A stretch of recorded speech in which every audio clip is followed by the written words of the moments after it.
And ladies and gentlemen, boys and girls, welcome to another edition of the Morphinominal Hockey Show. It is I, Michael, and I am joined once again by our good friend at Hockey Hot Stove, Mr. Rob Del Mundo. Rob, how you doing, bud? Pretty good. Thanks as always for having me. Yeah, so real quick before we hop into things, the More Phenomenal Hockey Show is brought to you by Oats Overnight. When we're on the go but still need breakfast, Oats Overnight is the healthy on-the-go breakfast choice for the show and TXHD Hockey. Use our exclusive link in the description on both txhdhockey.com and in the YouTube show description to get a $20 discount on Oats Overnight today. So it's been a very busy maybe 24 hours or so in the PWHL. Last week we had the Detroit franchise announced. Today we had two more franchises announced, or two more cities announced for expansion. And of course, we now have our PWHL Walter Cup Final matchup confirmed when Montreal defeated Minnesota last night in a 2-1 thriller. Um, so Rob, just before we really hop into things, how do you think things have really been for the PWHL in these last like 24, 48 hours, or maybe even week when you include the Detroit announcement?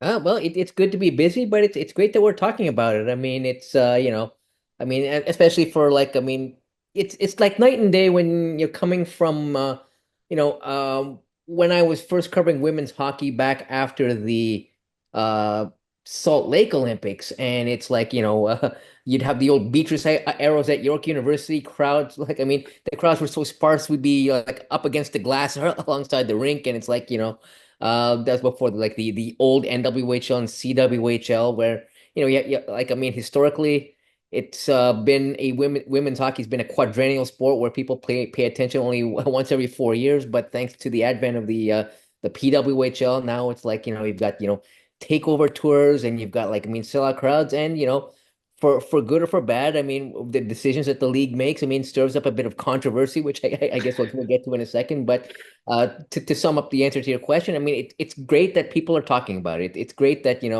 instead of like, I mean, even for myself, like, I mean, when if I'm covering a game after the Vancouver Olympics in 2010, Canada's won a gold medal, and I'm walking up to players like Tessa Bonhomme and Natalie Spooner saying, "What do you think of the future of the growth of the game, et cetera, et cetera?" And you get tired of asking those questions when it goes to the CWHL folds a few years later. PA tries its tour, the Dream Gap tour, and then finally we get the one league. And now we can talk about the power play, and now we can talk about starting goaltending, and what's going on with special teams between the Walter Cup participants and expansion. So yeah, we'll get into each individual topic, but overall as a whirlwind, yeah, it's just if you're Amy Shearer or Jana Hefford, you just have to love the fact that people are talking about the league.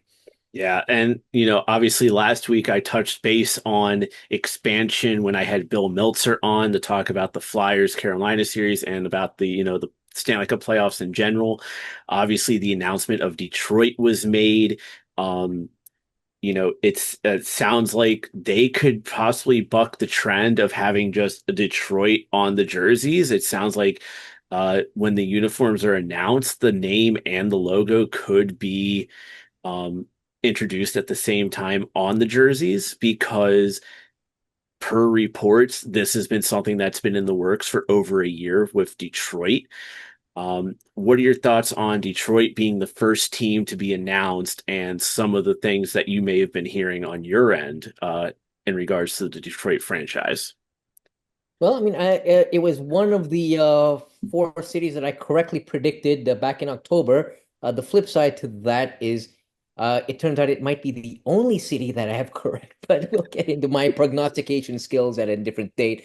No, Detroit, I mean, it's they set records, not just the first takeover 2 year, but then they bumped their record last year. So for the first 2 years that Detroit had held a takeover game, they had set a record for U.S. attendance for a women's hockey game, which has been since, of course, usurped by Seattle, and then I think, of course, DC had it for a little for all 2 years. Madison Square Garden now, I think, holds it at this point now. So, But yeah, yeah. So, but for each of Detroit's ventures into the takeover tour, they had briefly held the record. But no, it's I mean, not that I'm a Red Wings apologist or anything, but hockey town, yeah, okay, I can see not just for the pro level, but you see what hockey hotbed has been for years, decades.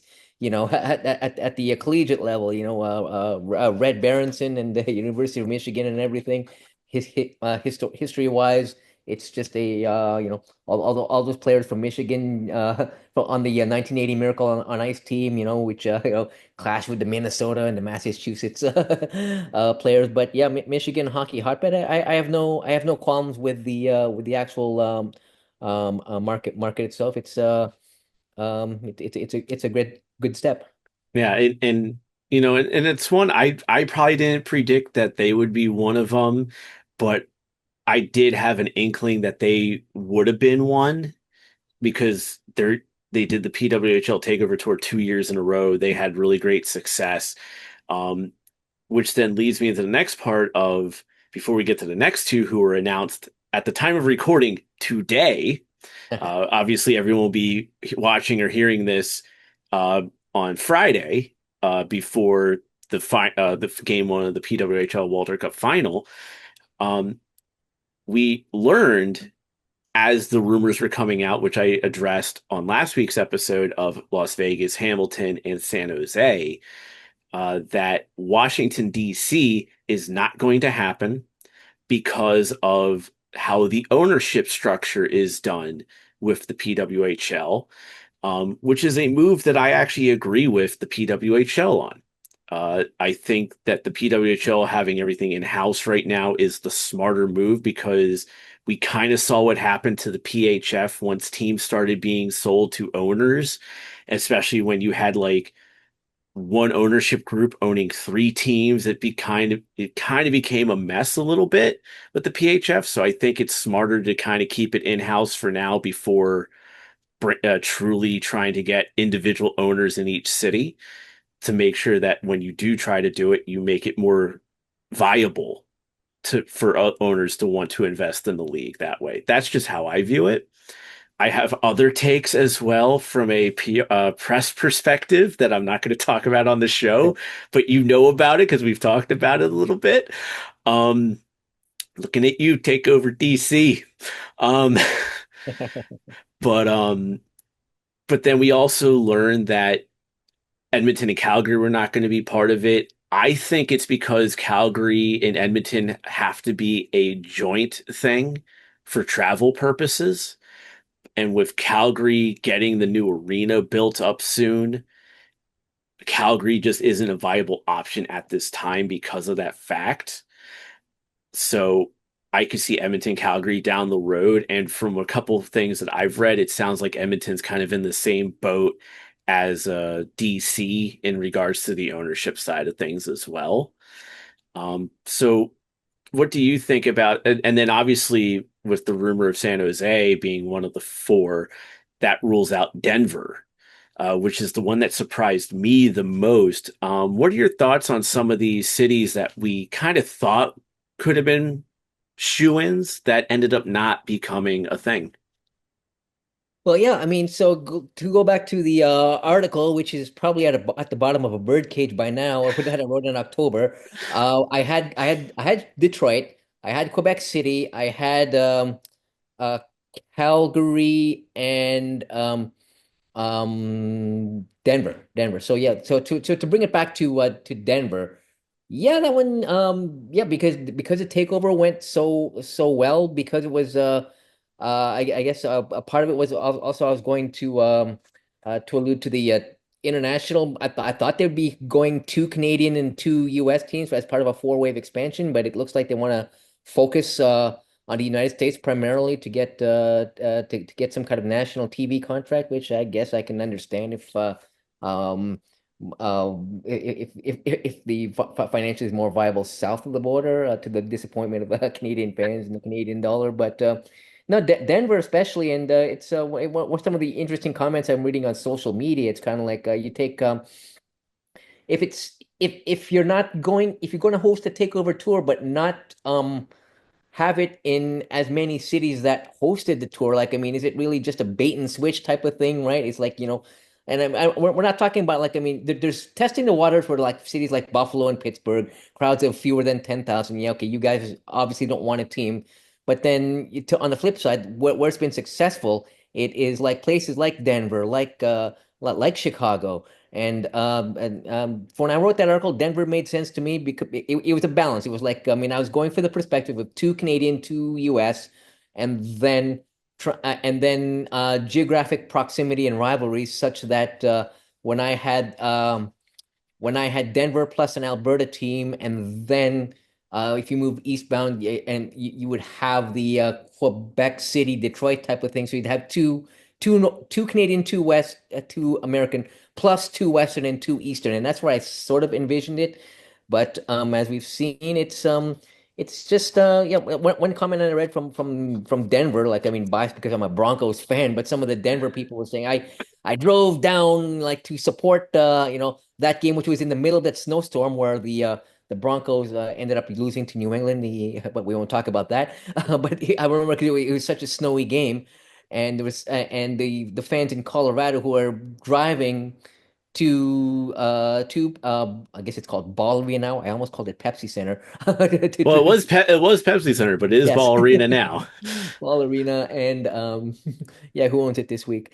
And it's and now it's like okay, after all the support that we gave, it's like their league is now giving it to cities that did not have takeover games in Vegas, and looks like, as you said, most likely San Jose to be announced on May 19th. Didn't And San Jose have a takeover tour game though? my mistake, my mistake. Yeah, I think Vegas is the only one of the Yeah, four that did not have a takeover tour game. that's right. Hamilton is the only one that is not in an NHL market. Yeah, and then I was also going from the perspective of when I wrote the article because when I wrote it in October 2025, Hamilton had not yet hosted a takeover game. Yeah, and not only that, but also at the same time, I don't even think the takeover tour schedule is announced yet either Yeah. for the seat for this past season. So, but yeah, it's definitely interesting because remember, I think it was like the first time you're on or the second time you're on, I'd mentioned my two. I went with the same method as you, two Canadian, two American. I went with Calgary, Edmonton. I went Denver, and I went like Chicago, Detroit, with the idea of, okay, you keep the number of Canadian teams even as well as the American, but then you're able to create a legitimate Western Conference and Eastern Conference because of travel logistics. That's how I kind of viewed it on my end. It's like, how do we fix the travel logistics for the league? Because even now with San Jose, like say San Jose is officially confirmed next week, you know, that's going to create a very interesting travel dynamic out west because once you go past Minnesota, Minneapolis, all the teams are on essentially the West Coast, literally, with the exception of the next two teams that we're going to talk about. Obviously, Hamilton is right outside of Toronto Mhm. and Las Vegas, which were the teams that were announced today. What are your thoughts on the teams in Hamilton and Vegas? Well, Vegas was a bit of a surprise, but I mean, I guess just basic. Let me preface that. I guess 4 weeks ago it would have been it was out of the blue. Like I mean, about 3 or 4 weeks ago. But then as stories started to surface and having all the support from the youth programs in Vegas, I guess Vegas was a surprise. Would have been was more of a surprise because it did not host, as we were saying.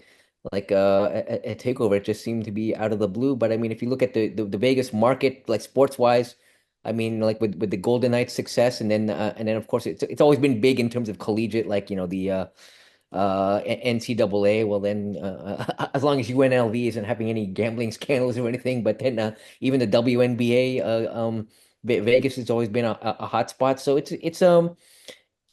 it's like none of these cities that have been named, like I mean Hamilton, Detroit, Vegas, and soon to be San Jose. It's not that any of them are bad markets.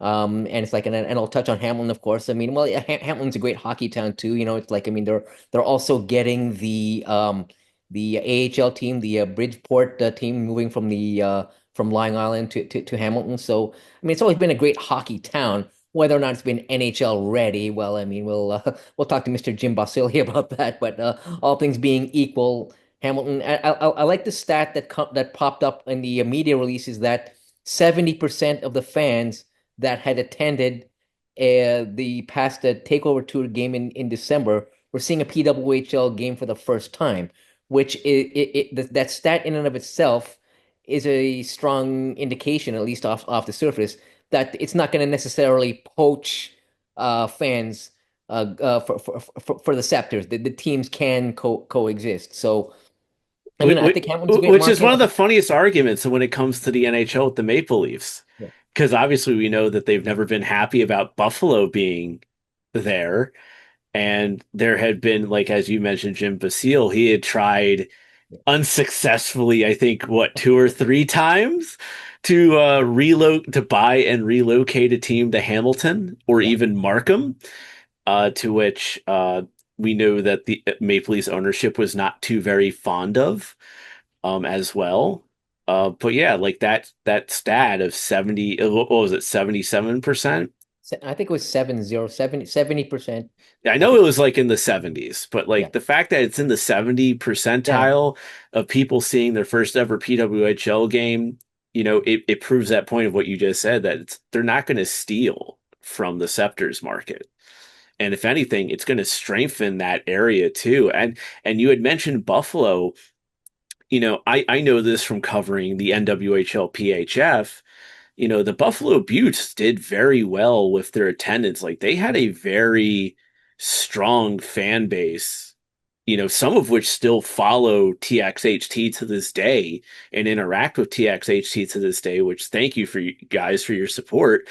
I appreciate it. So like I'm a little surprised about Buffalo because Buffalo is kind of like one of those little hockey hotbeds. And obviously the Sabres now doing well in the playoffs has helped out a little bit more now, but I remember um yeah, I just remember the Buttes and I just remember how well they were, supported up in Buffalo when they existed.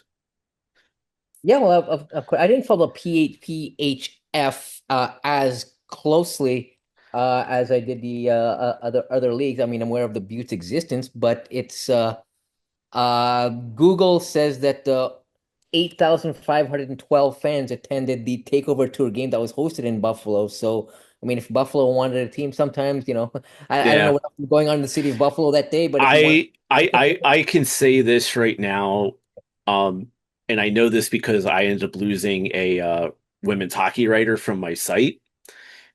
When everything went down with how the PHF was sold and shut down, a lot of people held resentment towards the Walters and the PWHL. And there is okay. still a very strong resentment towards it. I know that straight up because again, like I said, I literally lost our only true women's hockey writer because of it. Well, yeah, I So mean, it's yeah, so that that was I wouldn't be that was surprised if that yeah. because they're maybe trying to still, in the way PWHL still needs to find a way to earn those people's respect and stuff like that. I think that's what it really kind of comes down to because of that, the hard feelings. And I know it's been like 3 years now, but sometimes those wounds last a while. Yeah, possibly, and it's not that the sentiment is wrong, but at the flip side, is that the PWHL's priority right now? It's like, yeah, Yeah. I mean, I can certainly understand the resentment. Like, I mean, when the PHF was swallowed up, not just in Buffalo, but the whole how it all came about, and then you had the bubble players who would like, I mean, just committed to contracts, and it's like now, like, I mean, we just bought a house. What are we gonna do now if can't crack the PWHL roster? So I get that. So I mean, yes, and at some point, you're not wrong in saying that the PWHL would need to mend fences in Buffalo. However, if Denver and Hamilton and all these markets are like bringing in the cash, and I mean, Yeah. and if You, Jose, you you go where the money's coming. Yeah. I mean, yeah, yeah, well, and it's like exactly. that Simpson. I don't know if you were a Simpsons fan, but it's like when that episode where Aerosmith guest starred, and then it's the Flaming Moe episode is Oh, my very yes, quick the reference Flaming because Mo. it's kind of like Homer's mad at Moe because he stole his idea, and Moe's had the cash register saying, "I mean, sorry, Homer, I can't hear you all over the money that I'm counting." So it's what it is, Oh yeah. right? Oh, I am a Simpsons fan. Remember last time we were talking about Simpsons. But Mo, you just lost a customer. Yeah, you can use it, but yeah, I could start quoting, so we better stop me right now because otherwise I'll turn this whole pod into a sleep. but yeah, no, but I mean, and I agree with that. You go to the markets that want it more desperately, and I agree with that. I just know from my experience Mhm. of going through that ordeal, because I still have the articles up on this website of us talking about the signings that teams like the Buffalo Buttes and the Metropolitan Riveters and the Connecticut Whale were making at that time Yeah. when everything happened. So it's like, so, as somebody who went through that, I understand how people can feel in a way. So, but Hamilton's getting it. Hamilton, I think, will be great because that arena, TD Coliseum, just recently got renovated. And like you had mentioned, the AHL, the Bridgeport Islanders are moving from Connecticut to Hamilton starting next season. So you're going to have an AHL team the uh, that the Hamilton franchise will be able to work with and collaborate with, which will be good for the PWHL in that regards. So Yeah, I mean, I've yet to attend an event there ever since the upgrades, but I mean, Cops was great for history, but I mean, it was time to upgrade. So, but I mean, just based on history, you had that, Eric Lindros Memorial Cup there back in the 90s, and then you had and of course, I mean, who can forget 1987, Mario Lemieux from Wayne Gretzky, and so I mean, it's just steeped in history, but. Yeah, I'm looking forward to seeing. I didn't make it out to the takeover tour game when Toronto played Vancouver uh back in December, I guess it would have been. Check yeah, that. It was Seattle. Yeah. Anyway. so it hasn't been officially announced yet because I think they're waiting for because obviously tomorrow, Friday, or today, in the case of everyone listening, watching this, um, Hamilton's being officially announced with their press event that they're having at TD Coliseum.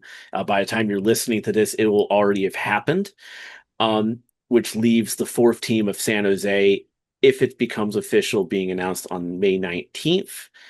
Um, you know, they haven't fully come out. Like we've seen the reports. Haley Salavian from The Athletic came out and had a very well written article about what the expansion process is going to look like for the roster building. But the PWHL themselves have not come out and officially announced anything for that yet. How do you think? Because we know we're getting four teams, and you just had the draft eligible list come out for the PWHL draft in June that will take place in Detroit. How do you see this offseason looking with this expansion process? Oh gosh. Organized because chaos, I because guess. yeah, because Like, there's apparently a six part yeah. process to this Yep. thing. It's, like Organized we've read chaos is it. the best. Yeah, I read it, and then some of it I had to read through a couple times. But I mean, the gist of what I get is like, I mean, you can after like a minimal protection by each team, like it's the three-player protection. Then beyond that, then you can the teams that free to select like a franchise player, like a designate. I don't remember all the acronyms anymore. But then and then the step two or three is a not so franchise, and then you got the mixture of the free agents of the players who are like very very good, but like I mean not foundational. So like I mean I guess I guess I'm talking about like bottom six forwards or like I mean the bottom four pairing defenders, and yeah, um it's going to be organized chaos. It's like I mean I'm just trying to even trying to see it from a Scepter's perspective. I mean the team that I cover, of course, if I didn't say that off the top. So let's You mean the let's say jersey that I'm wearing right now? yeah. Let's say that one. Let's say from the Toronto perspective, they protect Daryl Watts, Renata Fast, and Reagan Kirk. So then, I mean, where does that leave? Like I mean, they only have six players under contract. So I think that was part by Gina Kingsbury's design to like not overcommit and see how this all process hangs out, but or turns out, excuse me. But then it's like you've got players like you've got like Olympians like Malte, Turnbull, Spooner. It's like I mean they could all be either want to be one of those top one or top two designates, and then uh you've got and you've got like sort of like a repeat of the sentiment last year where like you got a foundation of the team, not just Toronto, but I mean every team is going to be affected by having that identity all in this mixing bag, in this Yahtzee, if you will. And then whatever comes out is going to be your it's going to be a roster that's going to look very different from the previous year, not unlike how the 2025 editions of the team look very different from the previous season because of the Vancouver Seattle expansion. Connect the dots. So it is, but as a result, going forward, then it's the lesser of the evils in that. I mean, and I had this conversation with some of my colleagues as we left Coca-Cola scene for the final time. It's better that they do like I mean, they said 2 to 4 years or excuse me, 2 to 4 teams within the next couple of years. That was when like I mean 6 months ago when it was tabled, but they didn't know how. But we all agreed, like I mean, as a group, the writers that I was talking to on the Go train, it's once they it was better to do all four now. It's just like get the process like I mean now as opposed to two this year and then two next year and then you have to go through another expansion wave over here and then get more organized chaos. It's like yeah, it's gonna look a lot different going into this season. And it's gonna be like a lot of like very good players, Olympians switching teams again, like we saw last year. But now that it's gone to 6 to 12 teams, then hopefully, like I mean, it can stabilize. And if there's, I mean, I'm going under the assumption that this is going to be it for like I mean, the next couple of years. Then you can stabilize it with 12 teams, and you can start to build the identities that I talked about last time I was on the pod. And and there's no risk of dilution of talent, not in my opinion anyway, because it's like you got 235 players who've declared for the draft type of thing, and it's like you can fill these players with there's enough talent out there, I guess is what I'm saying, to fill the spots, not just from the collegiate level, not just from the North American collegiate level, but from the European side as well. So you've got I think there's enough talent to go around. I don't think the 8 to 12 is going to dilute the talent in any shape or form, but then at least just okay, rip the band-aid off, just go through one more round of organized chaos like we saw last year, and then that's it, and let it stabilize. Yeah, and to piggyback off of that, I know one thing that was said going into the Olympic break when they were doing the media availability with the players that were going to the Olympics. Um, I believe one of the American players, I don't remember which one, they were asked about the importance of the Olympics, and then I think expansion was brought up, and they said expansion would be great because that would open the door for more of these Europeans from Sweden, Finland, Czechia, Slovakia to be able to come over and play on a regular basis with the Americans and the Canadians.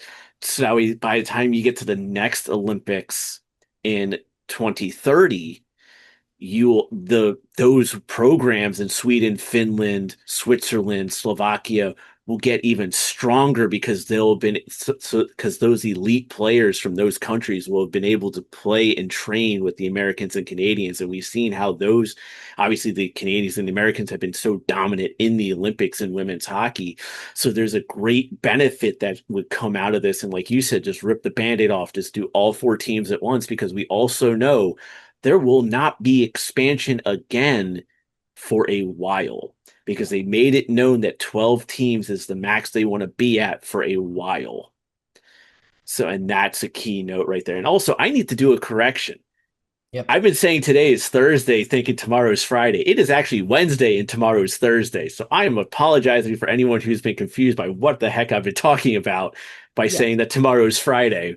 Today is Wednesday. Today's Wednesday. Tomorrow's Yeah, Thursday. we are Thursday recording game on one. what we are recording Wednesday night, and we're releasing this Thursday afternoon. And This is Thursday. what happens when I have an article. This is what happens Right. when I have articles in front of me and not schedules. And I just pulled up the PWHL final schedule, and that's when I realized, wow, Mike, you're an idiot. No, So not at all. No. To, so to be clear, just as it fits into the context, it's like Thursday the 14th is game one, Saturday the 16th is game two, both games in Montreal, and then we go to Monday, May Monday the 18th in 18th Ottawa, and then and if Wednesday in 20. necessary, game Yeah. four will be Wednesday, May 20th. Yeah. Um, I brought that up because I thought I heard you say earlier that we're recording in advance of game one. It's like, so no, yes, we're we recording are. after game And one. I'm After like, game one. So and I just don't so have that the schedule in front of me, and then I'm all good. because I'm looking at expansion, and I'm more worried, Yeah, yeah, and yeah. we're talking about that. But and speaking of expansion, I want to end it Yes. on this. It's not technically an expansion note, but it was something that was brought up at the very beginning of the season. It looks like it might have been rectified now, but that is the Ottawa Charge and the arena situation, because with everything going on with LeBron and Flats, talk about taking the minor the junior arena, dropping So it from 9,000 to 5,000 seater. Obviously the PWHL took issue with that. Um, the Charge has now been playing at Canadian Tire Center, the obviously the home of the Ottawa Senators. Um, how much has that been a benefit to the Ottawa Charge? Because obviously, one thing that was put on the table um, was that if the arena situation cannot be fixed, or the PWHO could not have a seat at the table in regards to talking about the arena situation for them, that relocation could have become a real possibility. Um, how do you feel the Charge have been since moving into the Canadian Tire Center, and the future of that franchise specifically? Because I know that was a big talking point going into this season.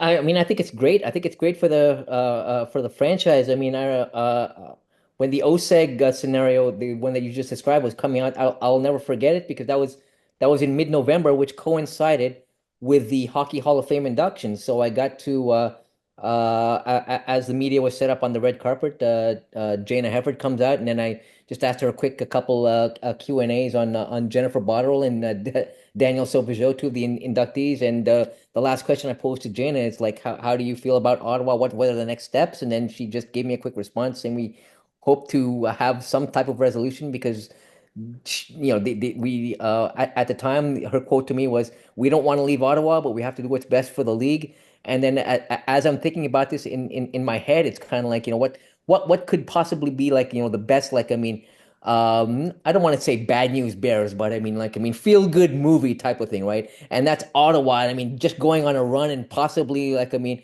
repeat a run to the Walter Cup final, possibly even winning the whole thing, which we'll get to in a second. But I think just in terms of everything that's gone on with Ottawa, and I mean, and I know, like, I mean, Carla McLeod's diagnosis doesn't have anything to do with the Uribe situation, but that just with the storyline, when you take all into consideration, and it's culminating in this scenario where they're drawing near sellouts to a Canadian Tire Center, where they've returned to the Walter Cup final, and and thankfully all the best that Carla is back on the bench, and we wish her all the best in her recovery. But it just seems the parts seem to be coming together, and to get to the point of what does it do to the franchise. I think it just proves that to the OSEG committee, to the municipal government in Ottawa, that yes, they can draw, and yes, they can draw better than the 67s. And if you need to rework that, agreement somehow, or at least find this viable solution, the charge isn't a fad. The charge isn't going to go away. This is the real stuff. Like I mean, ever since like 2024 New Year's Day, I mean the narrative it's been okay. 20 the inaugural year of the PWHL 2024 was going to be a honeymoon year. That first year was like, I mean, let's just see where this league goes after the honeymoon period of 2024, January to April is over. And now here we are, like I mean, 3 years later, and it's like, this isn't a fad.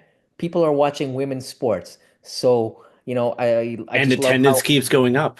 exactly. Yeah. Yep, and attendance The keeps going pictures, up. it's like all the press releases. It seems like Paul Krotz, media director of the PWHL, is sending out a news release every week or every 2 weeks saying how we've broken another record, right? Or how the league has broken another record. So yeah, it's Yeah, Paul and his team must be really happy that, because when you have that type of news, it keeps you busy, and that's the type of stuff that makes you happy.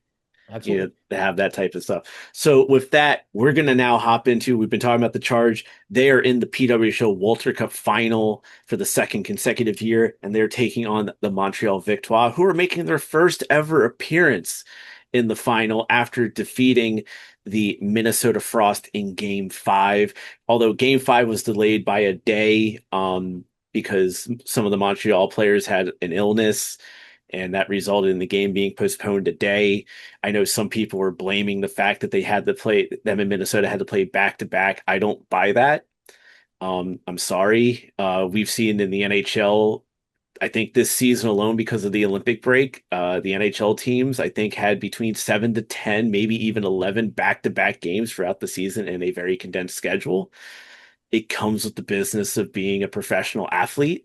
Yes, it's odd with the way, because you and I talked about it when we did the preview of the semifinals, how weird the schedule was because Boston, Ottawa had a 6 days in between because you didn't know what the arena availability was going to be for those teams because of the NHL playoffs going on in Ottawa and Boston as well. Same thing with Montreal, Minnesota.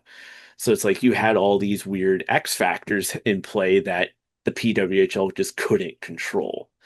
Um, but one thing I will say is this. This is a rematch of last year's semifinal between Montreal Ottawa. I have pulled up the schedule from last year's semifinal with the okay. scores. All four, Ottawa won 3 games to 1, and all 4 games were 1 goal games. The only game Montreal won was the 4 overtime game. Mhm. Um, the scores were 3-2, 3-2. That was the 4 overtime, 1-0, and 2-1. One would say that was a great goaltending battle between Gwyneth Phillips of the Charge and Anne Renee Desbiens of the Victoire. In your opinion, is that something that we could anticipate seeing again this year? Well, absolutely. I mean, it's always going to come. It's all cliched, but at the same time, yeah. I mean, it just comes down to goaltending in this league, and with goals, in the PWHL hard to come by. I mean, you see a lot of 1-2-1, 3-3-2 games. Uh, yeah, it's gonna be. It starts it starts between the pipes. Nine times out of ten, that's the foundational uh battle. I mean, yes, it's a team game, but it's kind of like, in the NFL, it's going to be the quarterbacks. In baseball, you're going to talk about the pitching matchups. In hockey, it's what it is. You're going to talk about the goaltending matchup, and you've got two uh two Olympic goalies going head to head. And I mean, you've got Gwyneth Phillips, like I mean, who practically carried the team on her back, a year ago at this time, basically vaulted her team that couldn't score into dueling 4 overtime games against the Minnesota in the Walter Cup final. And on the other side of it, you've got Debian, who's I mean, playing out of her mind. I mean, I don't know. I mean, Elizabeth Giguere of the Minnesota Frost, who had that sure goal taken away by Debian, is Right at the on the goal that line. match. Oh, that was Giguere is still beautiful. probably like I mean beating her head against the brick wall, going, "How did I not score on that play?" I mean not just that, but the way did Bien had to make the save, like she had to Yes. completely turn around, get the goalie stick right before the goal line just to grab the puck. Like that was just pure insanity, that save. It was remarkable. Um and that just and then let's also remember she also did the it wasn't really a two pad stack, but it was kind of a Dominic Hasek style leg kick where she kicks the puck into her glove, and it's like so making big saves like that to really secure Montreal's ticket into the final was huge last night when she did that. That was great to watch. When you see and actually a player that you mentioned on the last time you're on the show was Michaela Cava. Yep. And who comes in, scores that double OT winner to send Montreal to the final? Michaela Cava. How do you think that makes her feel, knowing that I think that was her first goal of the playoffs and it was a big one? Um, you know, you said that she was going to be like one of those impact players, and she in fact was for Montreal. Do you see her being one again in the final against Ottawa and become a six-time champion 6 years in a row? Apologies with Talking Kava. about, yeah, Yeah, yeah. So I guess she's got to be uh apologies, Michael. Maybe we need to we can always edit in his post, but Michaela for the Ottawa Charge. yeah. Okay, Oh but yeah. Oh, she's Montreal. charged. My bad. Yeah. Yeah, yeah. No, Wow. no, I okay. I am. Yeah. This is on. Hey, this Fix is it the and fix episode of me making mistakes now. that's okay. We fix it in post. Yeah, we'll fix it. But no, Okay, no, we'll just so go with the mistakes. We'll go. Hey, Mike, you're an idiot. This is the great thing about doing giving a live feel. But yeah, okay. Yeah, Cava yeah. So Cava Cava scored that scoring that overtime winner for the Ottawa a Charge charge. against the Boston Fleet. Y- Yeah, I mean the stat that I pulled. I mean it's just a crazy stat that last time I was on the pod, I quoted the stat, but I'm going to repeat it just because it's fun. It's like I mean she could be a six-time champion in five different teams. Like 6 years in a row. That's just unreal. You win in the Swedish league. You win in the Russian league. Then the PHF comes. She wins like with the Toronto Six. Then back to back with the Frost. And then you got that midseason trade to Ottawa, so she could potentially be a six-time champion. No, it's yeah, I mean she's not going to be one of those like I mean foundational Olympian players that we talked about that might be poached in the first round of expansion, and she's arguably not even a household name, but you've got to be doing something right when the teams that you're on win five straight titles and are vying for a sixth one. And yeah, that Boston Ottawa game was crazy. I mean, I thought Alina Mueller was going to force game five when she had that open net type of thing, right? And it's one of those things when you miss that open net, it's like that when you leave that door ajar. I know you said you didn't watch the men's Olympics, but I mean, when Nathan McKinnon missed that open net for Canada, it's like that Canada should win against the United States, but you never know. And then look what happens. So it's like when Mueller misses that open net, it's like I mean, then of course then it becomes that the goalie duel, Phillips and Frankel, and of course it takes double overtime, and then Frankel, it's like if I could say, I mean, first of all, I mean, how can you not be a Frankel fan? I mean, I was a voting member of the for the award, so Frankel, full disclosure, was my vote for MVP, but she just did not have the she didn't necessarily have a poor playoffs, but poor by Aaron Franco standards that we saw in the regular season. That game, which one? Game three, late in that looks like it was going to go overtime, but then Salvalainen shoots it off the boards, and then Franco misplayed that rebound that ends up being the game winner in Oh, that might have been game three, was it it not? was either game two or game three because Game three, and then game game three four, game four was the double overtime game. double overtime, and then my point for the double overtime on Cava's goal. you watch that sequence in the replay. Frankel gives up not one but two big rebounds. The second one on which the Charge capitalized on. So, I mean, Frankel got my vote for the MVP and goaltender of the year in the regular season. Full disclosure, but the stats will prove it out. I mean, PWHL, you go to 226 playoff goalie stats, fourth out of four goalies in goals against average is Aaron Frankel at two. Not that 2.09 is anything to sneeze at, but especially. But I mean, when the other three goalies have GAAs under two, it's like Frankel just didn't put up the numbers in the postseason. Yeah. That was the difference. Yeah. So when you look at Montreal, Ottawa, we've talked about the goaltending. We talked about Michaela Cava, being that, clutch player in finals. Um, who do you see on Montreal being clutch? Because me being me, I know what I'm talking about. I just do horrible segues this episode, apparently. We should just retitle it, instead of saying new teams are previewing the final, it should just say Michael can't segue properly. You're good. Y'all good because stuff. because it was Marie-Philip Poulin who scored the game winner for Montreal to move on from Minnesota. Who do you see being the game, possibly one of the impact players for Montreal? Yeah, okay. So I'll answer it from I take it you mean non-conventional because anybody can say Poulin or Oh Stacey yeah, or this type obviously. of thing. Like So we a know the dark horse, Poulins, we know the Ambroses, we know, dark horse this. candidate. Oh geez. Um, I hate to go with recency bias because I mean when Catherine Dubois was put on that top line in place of Abby Rock and then had that amazing laser shot to get the Montreal on the board in that game, but a bit of recency bias for that game. But also, I may have touched on this the first time you had me on when Carissa Duncan, New Brunswick reporter, wrote that book on the PWHL. The and she wrote it from the Montreal perspective because that was a team that's closer to where she lives, and it was basically covering PWHL Montreal in 2024. So when I interviewed her for a story on that book, one of the questions that I posed to her was, "It's great that you wrote about Debian and Poulin and Stacy and Ambrose, but how important was it? Because I love Carissa, how you did this.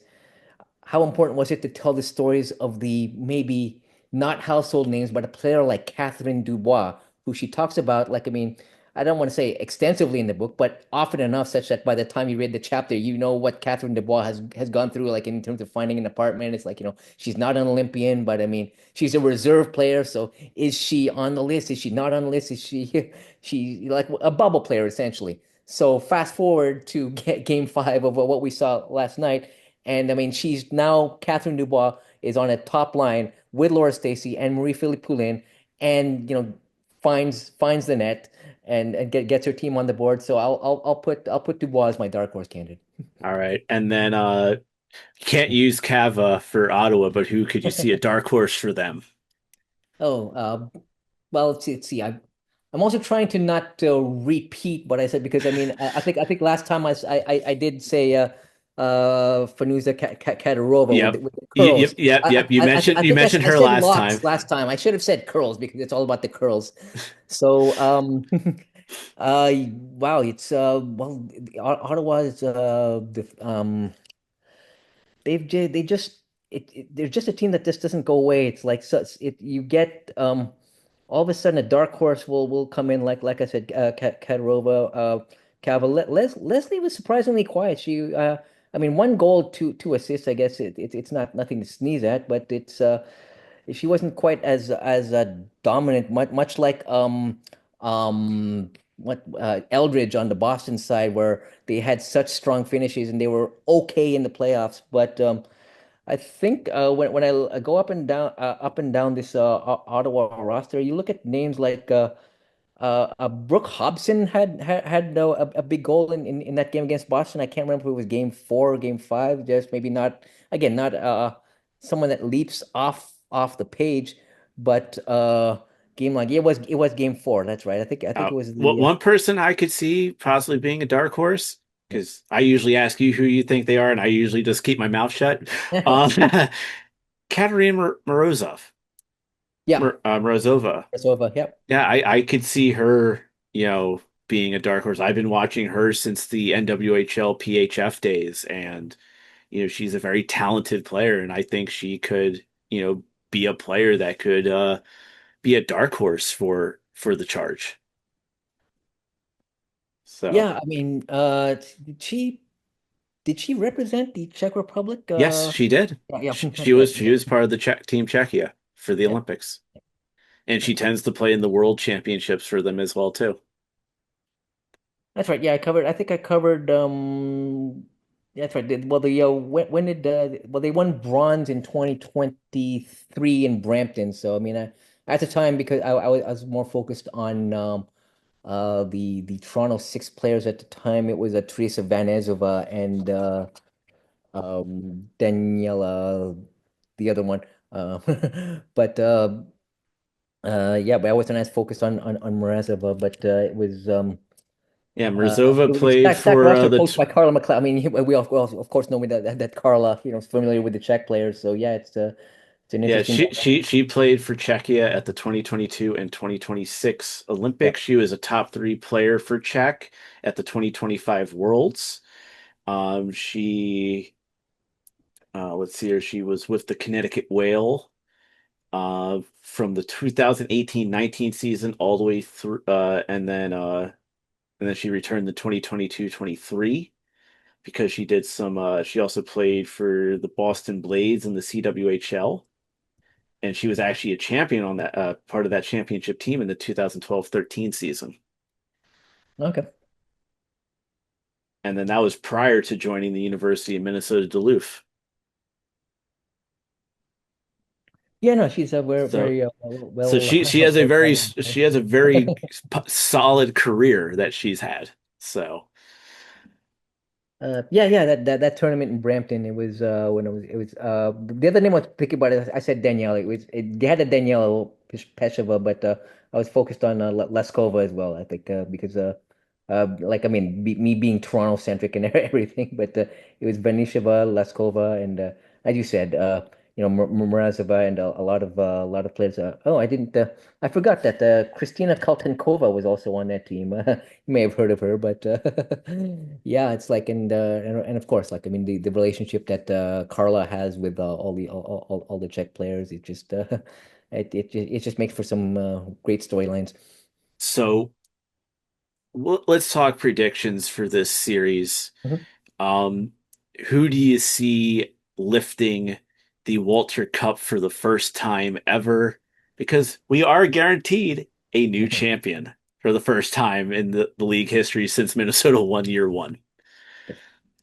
I have to go with Montreal. It is a tough choice, and I don't say that loosely. I mean, Ottawa is a great team, and then it's a great storyline, as I just mentioned a few minutes ago, with everything going on with the arena and everybody rallying around Carla McLeod. But I just think and it'll be a close series. I mean, it's like to your point about all those one goal games. I mean, even Boston and Ottawa, even though that was decided in four games, it did not feel like a four game, or at least it deserved to go to five. But it was no surprise that Boston and Ottawa matched up in one goal games throughout the regular season and playoffs.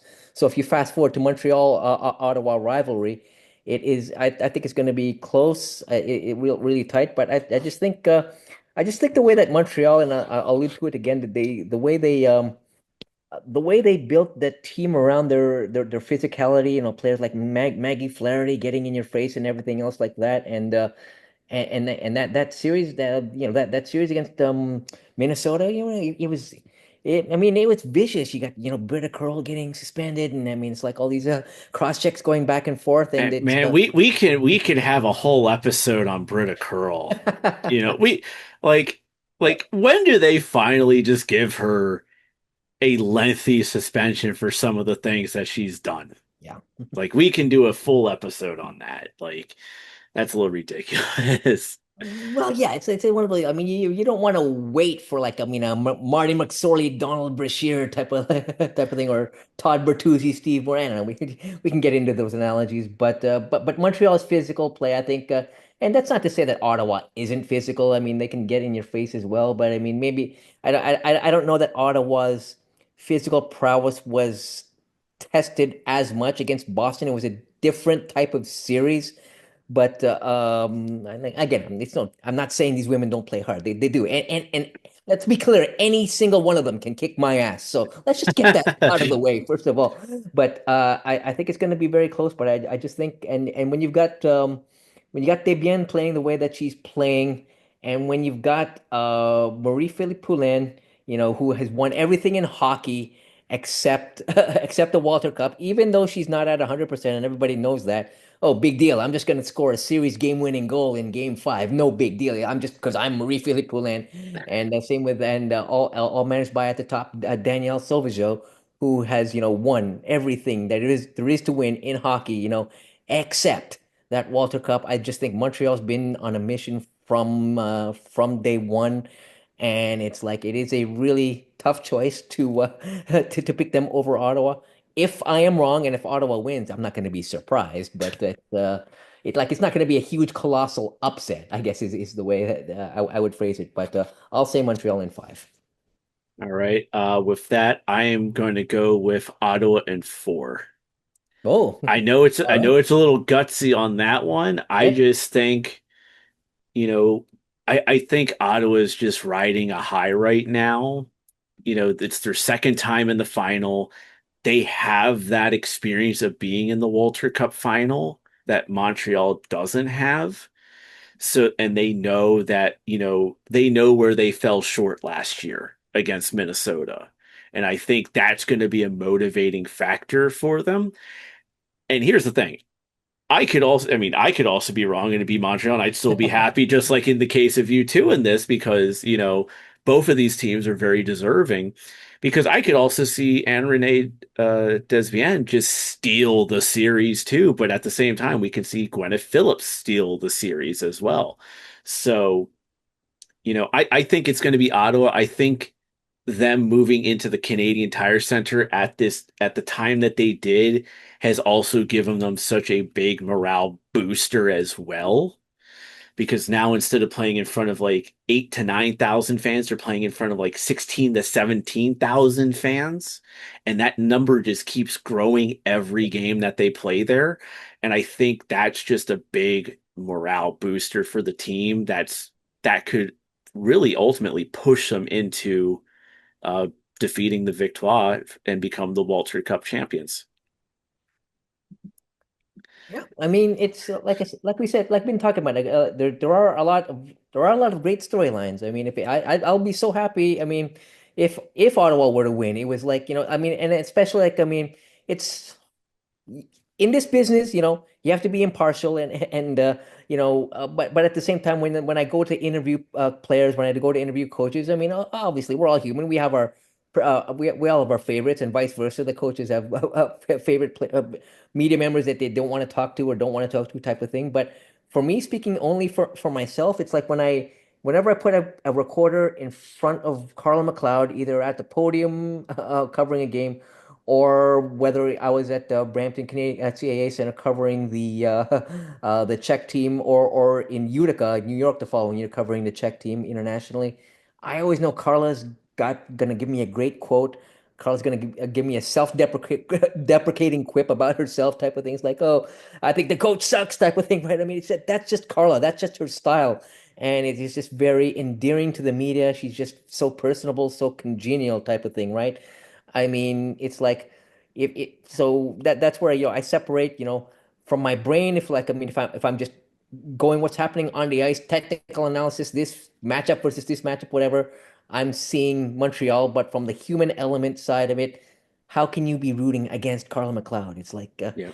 if I'm wrong, she's the first person I'll be happy for. I'm sure I'm not alone in the hockey community. And for what it's worth, I was 1 for 2 in my semifinal predictions. I had Montreal. I had Boston over Ottawa. Being 1 for 2, I mean, that's just proof. I mean, my opinion, plus $3 will get you a ride on the TTC, sir, as we've seen with my expansion predictions. But there we go. That's why we're in the business. One for four in prediction is in 1 and 2 and for expansion, and 1 for 2 in the playoffs so far. There we go. There we go. So with that, Rob, where can the people find you on social media and your work? Yeah, okay, so the website is hockeyhotstove.com, and there's a author tag filter or a league filter. Just search by either Rob Del Mundo or PWHL. Find me on Twitter if you like at Rob_Del Mundo. I can't remember if I left my direct messages on this week. I'm funny that way, but if you at me on Twitter, then I'll get back to you pretty quickly. And yeah, LinkedIn, Facebook, the platforms. It's just I'm I'm everywhere. You can't get rid of me. And I, the person who doesn't know what dates are or know how to segue properly, you could find me on at TXHT_hockey on all social media, and of course TXHThockey.com, and personally at the Lindenbaum 75. We do have one production note to bring up, and we'll remind you on I think the next week's episode as well. But kindly note that the end of this month, the week after Memorial Day, or the week or the days following Memorial Day, there will be no episode of the More Phenomenal Hockey Show because I will be in Brantford, Ontario, Canada for the Walter Gretzky Street Hockey Tournament. So there will be no episode. If we record one, it won't look good. Not the way I've been making them look this season, at least. So just a production, programming note at the end of the month, there will be no episode because I will be in Canada playing in a hockey tournament, getting beat up as I probably rightfully should for all the screw ups I've done on this episode today. So, with that, until next time, we will see you on the ice.